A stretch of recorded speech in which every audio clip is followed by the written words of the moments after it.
ఆస్తులను తమ పేరున రాయించుకున్న కొడుకులు ఆ తర్వాత తల్లిదండ్రులను పట్టించుకోవడం మానేస్తున్నారు.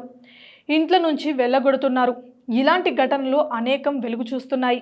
అయితే వారసులు వారి ఆస్తిని రాయించుకొని వదిలేస్తే చర్యలు తీసుకునే అధికారం, హక్కులు ఉన్నాయి.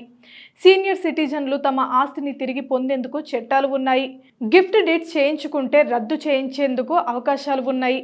బెన్రమ్ రాజవ్వ అనే వృద్ధురాలు తమ భూమిని అక్రమంగా రిజిస్ట్రేషన్ చేసుకున్న తన కొడుకు నుంచి తిరిగి భూమిని సీనియర్ సిటిజన్ చట్టం ద్వారా తిరిగి పొందడం విజయం సాధించింది. రాజవ్వ విజయం.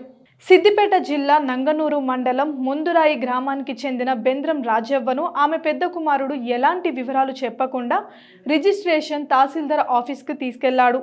3.21 ఎకరాల భూమిని ఏడాదిన్నర క్రితం రిజిస్ట్రేషన్ చేసుకున్నాడు. కొద్ది రోజుల తర్వాత తాను పెద్ద కుమారుడి చేతిలో మోసపోయానని ఆమె గుర్తించింది. తన బాగోగులు పెద్ద కుమారుడు చూడట్లేదని సిద్దిపేట ఆర్డీఓ ఆఫీస్లో సీనియర్ సిటిజన్ చట్టం కింద ఫిర్యాదు చేసింది.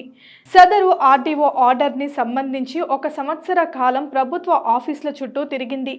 ఆఖరికి ధర్ని పోర్టల్లో TM24 కోడ్ PPB కింద అప్లికేషన్ పెట్టి చివరగా తన భూమిని కొడుకు నుంచి స్వాధీనం చేసుకుంది. తన ఆస్తిని అక్రమంగా కొట్టేసే ప్రయత్నం చేసిన పెద్ద కుమారుడికి 80 ఏళ్ల రాజవ్వ గుణపాఠం చెప్పింది. తనకు మరో కుమారుడు, మరో కూతురు కూడా ఉన్నారు. వారి సహకారంతో వృద్ధాప్యంలో జరిగిన మోసాన్ని మరొకరికి ఇదే విధంగా జరగకూడదని పోరాడింది. సమాజంలో తల్లిదండ్రులకు తిండి పెట్టని దుర్మార్గపు వారసులు కూడా ఉన్నారు. వారి ఆస్తి కావాలి, కానీ జీవిత చరమంకంలో ఇంత తిండి పెట్టేందుకు కూడా ససేమేరా అంటున్నారు. ఈ మధ్య చాలా మంది వృద్ధులు తమ కొడుకులు తిండి పెట్టకుండా వెళ్ళగొడుతున్నారంటూ ఆవేదన వ్యక్తం చేస్తున్న ఉదంతాలు చాలా చూస్తున్నాం.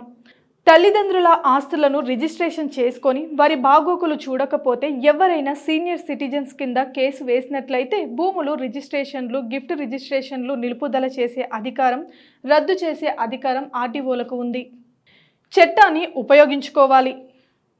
చట్టాలు వారి బాగోగులు చూడడానికి ఉన్నాయని అవగాహన లేదు. రాజవ్వకు సహకారం అందడంతో న్యాయం దక్కింది. ఏడాది పోరాటం ద్వారా విజయం సాధించింది. ఎవరైనా ఆస్తిని రాయించుకొని వెళ్ళగొట్టే వారసులకు బుద్ధి చెప్పాలంటే చట్టాలను సద్వినియోగం చేసుకోవాలి.